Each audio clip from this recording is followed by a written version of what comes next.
It's been 1 year since Sheikh Hasina was ousted in a military-backed upheaval in Bangladesh. Many gullible Bangladeshis were fed the Kool-Aid to believe that the dismantling of the Sheikh Hasina legacy would usher the country into a democratic utopia. Truth be told, the country has slipped into chaos. Violence is up, human rights abuses are mounting, and Islamist groups, once sidelined, are back at the center of power. This is Quick Take, your quick guide. I'm Smita Prakash.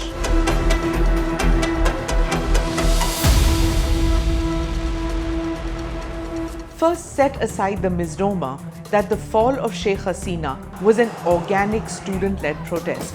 Sure, young people took to the streets, but the muscle came from Islamist groups. And the final blow was dealt by the army, which had grown tired of Hasina's attempts to rein in its influence. But there were devious foreign powers at work too. She was forced into exile in India. In her place came Nobel laureate Muhammad Yunus. But Yunus is only a figurehead. Real power lies with the army and Islamist hardliners. Elections have been promised repeatedly, but they keep getting postponed. Now Yunus has promised to hold elections in February 2026. Democratic freedom. The crackdown on Hasina's supporters has been brutal. Her party, the Awami League, has been banned. The Chief Justice and several senior judges have been removed. Thousands of lawyers, journalists, academics, and artists linked to the old government have been jailed or silenced. Torture in custody is now routine. So are enforced disappearances.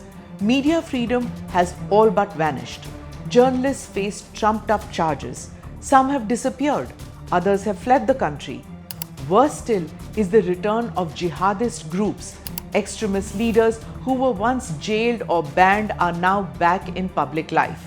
Some have been appointed to key government posts. Militant mobs are patrolling the streets. Moral policing has become common. Women have been harassed and assaulted for wearing so-called immodest clothing.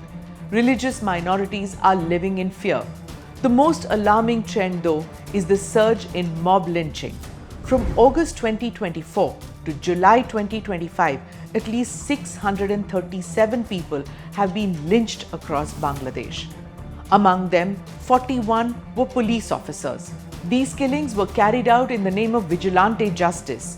Yunus continues to present a reformist face abroad, but the numbers at home tell a different story. For comparison, in all of 2023, just 51 such deaths were recorded. That's more than 12-fold increase in 1 year. It marks one of the deadliest waves of extrajudicial killings in Bangladesh's recent history. This does not mean Hasina's rule was flawless, but the current situation is far worse. Temples, churches, and homes of Buddhists, Hindus, and Christians have been attacked. Tribal groups and sects labeled as heretical are being targeted. Even the Bangladesh Nationalist Party, long a bitter rival of Hasina, has criticized the state of affairs. They warned against the madness they call in the name of religion and have called out the terrifying violence on the streets. Economic crisis. The economy is no better. GDP growth has slowed sharply. Inflation is at a 12-year high. Foreign debt is rising. The stock market is near a 5-year low. Investor confidence is gone. Jobs are disappearing and poverty is back on the rise. This is fueling further radicalization, especially among the young. What does this mean for India? A lot. India shares over 4,000 kilometers of border with Bangladesh. Under Hasina, relations were stable. New Delhi and Dhaka worked closely on counter-terrorism, border management, and regional trade. That equation is now broken. India is stepping up border security. Assam's Chief Minister Himanta Sarma has linked increased infiltration to the collapse of Bangladesh's textile industry. There are also growing concerns in Delhi about Pakistan and China expanding their influence in Dhaka. The genocide hidden from the world is happening relentlessly. Hindus are being attacked. Temples are being destroyed. The Bangladesh, which was once seen as a secular country, no longer exists.